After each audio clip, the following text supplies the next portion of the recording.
श्री राधा कृष्ण चरण कमलेभ्यो नमः। श्रीमद् भगवद गीता साधक संजीवनी अध्याय 3 श्लोक संख्या 20। आसक्त रहित होकर कर्म करने अर्थात अपने लिए कोई कर्म न करने से क्या कोई परमात्मा को प्राप्त हो चुका है? इसका उत्तर भगवान आगे के श्लोक में देते हुए कहते हैं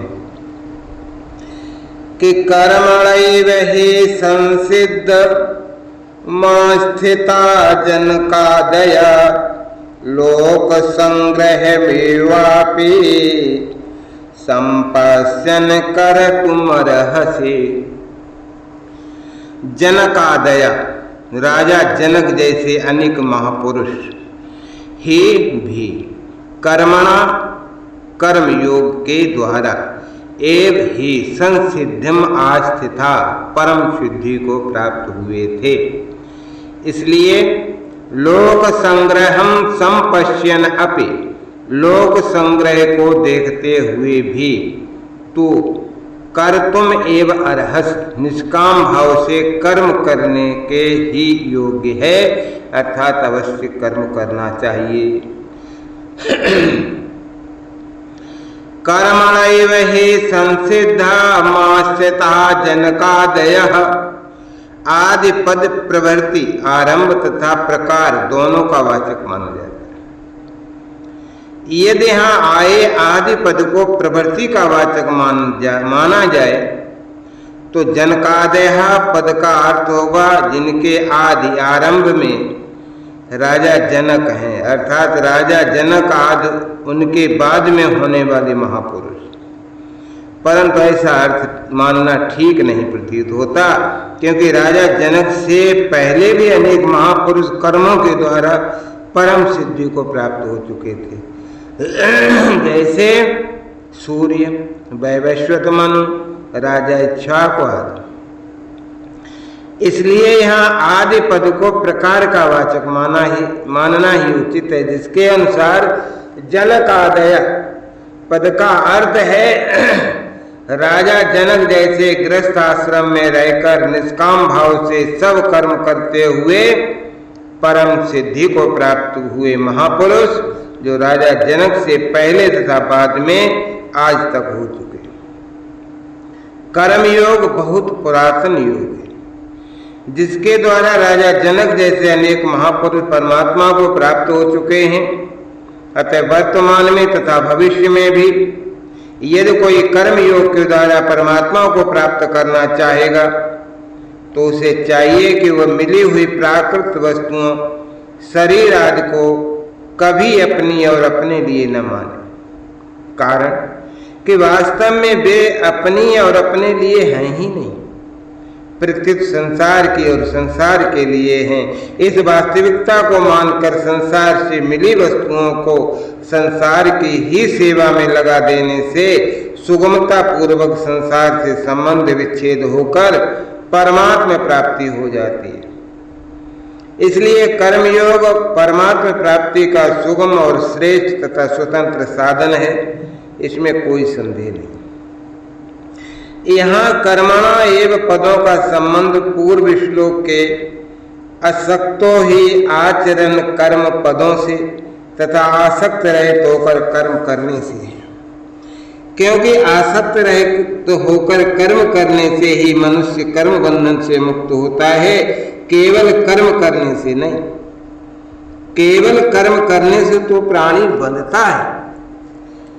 कर्मणा बध्यते जंतु, गीता की ये शैली है कि भगवान पीछे के श्लोक में वर्णित विषय की मुख्य बात को, जो साधकों के लिए विशेष उपयोगी होती है, संक्षेप से आगे के श्लोक में पुनः कह देते हैं।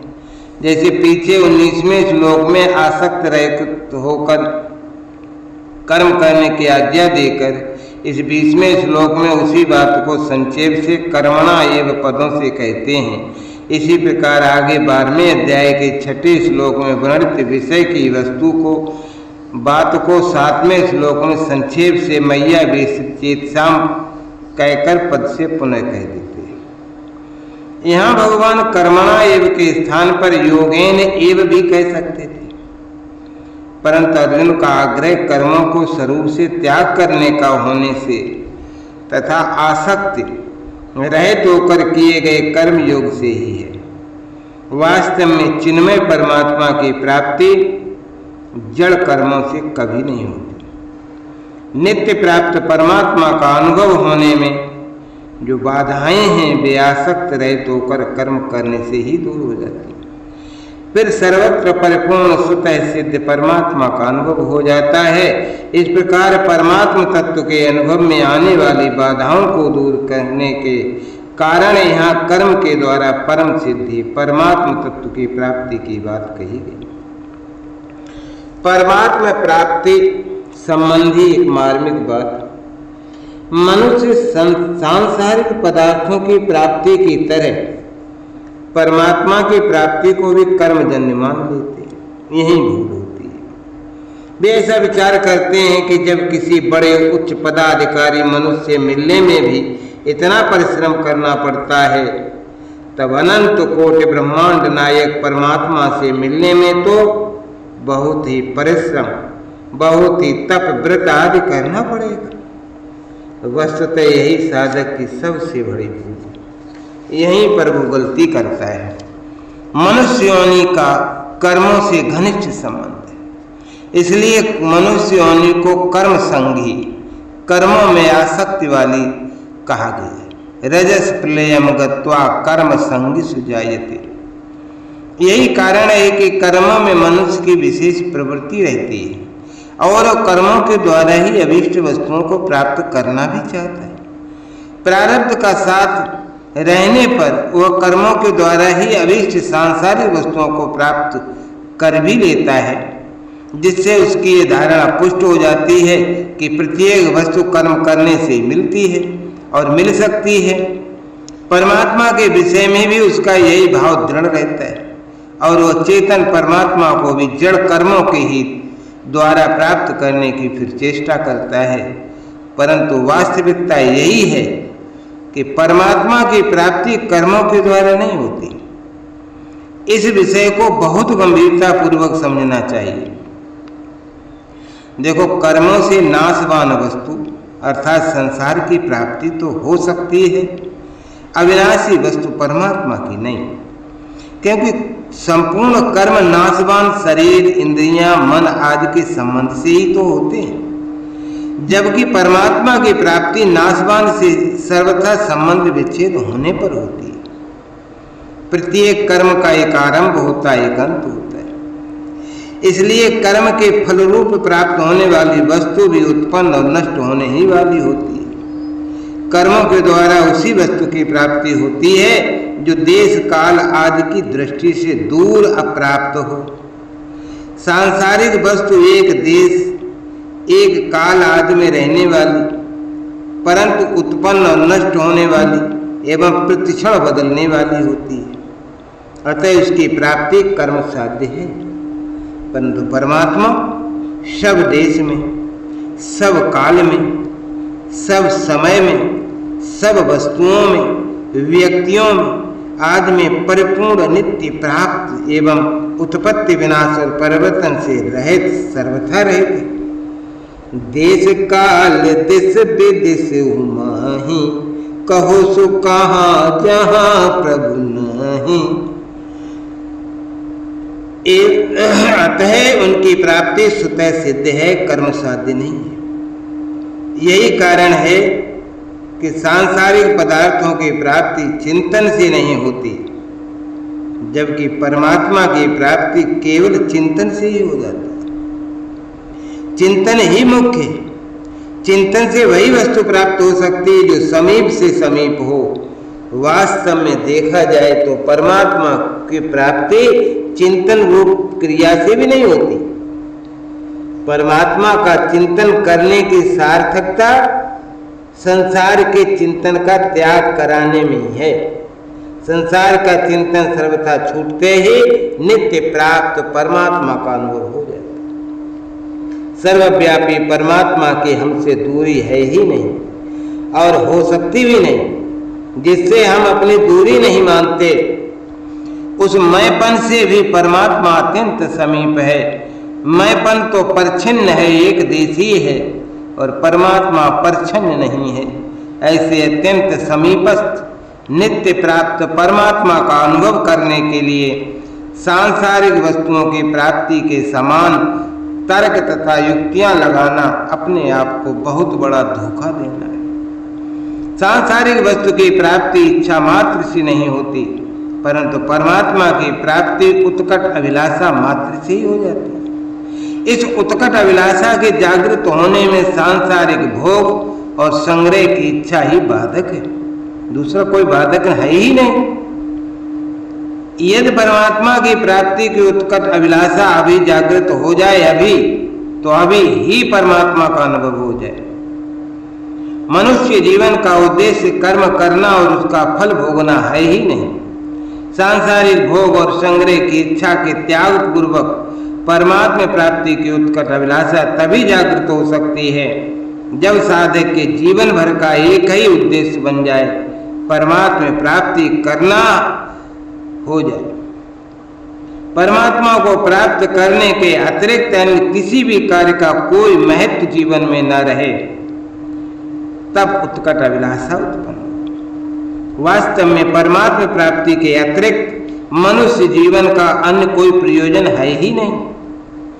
जरूरत केवल इस प्रयोजन या इस उद्देश्य को पहचान कर इसे पूरा करने की। यहाँ उद्देश्य और फलेच्छा दोनों में भेद समझ लेना चाहिए। आवश्यक भी है कि उद्देश्य क्या है और फलेच्छा क्या है। नित्य परमात्मा तत्व को प्राप्त करने का उद्देश्य होता है और अनित्य उत्पत्ति विनाशशील पदार्थों को प्राप्त करने की फलेच्छा होती है। उद्देश्य तो पूरा होता है पर फलेच्छा कभी मिटती नहीं, मिटने वाली होती है। स्वरूप बोध जिसे भगवत प्राप्ति कहते हैं, ये दोनों उद्देश्य हैं, फल नहीं है। उद्देश्य की प्राप्ति के लिए किया गया कर्म सकाम नहीं कहलाता, इसलिए निष्काम पुरुष कर्म योगी के सभी कर्म उद्देश्य को लेकर होते हैं, फलेच्छा को लेकर नहीं। कर्म योग में कर्मों की जड़ता से संबंध विच्छेद का उद्देश्य रखकर शास्त्र विहित शुभ कर्म किए जाते हैं। सकाम पुरुष फल की इच्छा रखकर अपने लिए कर्म करता है और कर्म योगी फल की इच्छा का त्याग करके दूसरों के लिए कर्म करता है। कर्म ही फल रूप से परिणित होता है, अतः फल का संबंध कर्म से होता है, उद्देश्य का संबंध कर्म से नहीं होता। निष्काम भाव पूर्वक केवल दूसरों के हित के लिए कर्म करने से परमात्मा दूर है, ये धारणा दूर हो जाती है। लोक संग्रह मेवापि संपश्यन कर्तुम अर्हसि। लोक शब्द के तीन अर्थ होते हैं, एक मनुष्य लोक, दूसरा उन लोकों में रहने वाले प्राणी, और तीसरा शास्त्र यानी वेद के अतिरिक्त सब शास्त्र। मनुष्य लोक की, उसमें रहने वाली प्राणियों की और शास्त्रों की मर्यादा के अनुसार समस्त आचरणों जीवनचर्या मात्र का होना लोक संग्रह है। लोक संग्रह का तात्पर्य है लोक मर्यादा सुरक्षित रखने के लिए लोगों को असत से विमुख करके सत्य के सम्मुख करने के लिए निस्वार्थ भाव पूर्वक कर्म करना। इसको गीता में यज्ञार्थ कर्म कहा है। अपने आचरणों एवं वचनों से लोगों को असत से विमुख करके सत्य के सम्मुख कर देना, ये बहुत बड़ी सेवा है, क्योंकि सत्य के सम्मुख होने से लोगों का सुधार एवं उद्धार हो जाता है। लोगों को दिखाने के लिए अपने कर्तव्य का पालन करना ये लोक संग्रह नहीं है। कोई देखे या न देखे, लोक मर्यादा के अनुसार अपने अपने वर्ण, अपने अपने आश्रम, अपने अपने संप्रदाय आदि के अनुसार कर्तव्य का पालन करने से लोक संग्रह स्वतः होता है। कोई भी कर्तव्य कर्म छोटा या बड़ा नहीं होता। छोटा से छोटा और बड़े से बड़ा कर्म कर्तव्य मात्र समझकर सेवा भाव से करने पर समान नहीं है।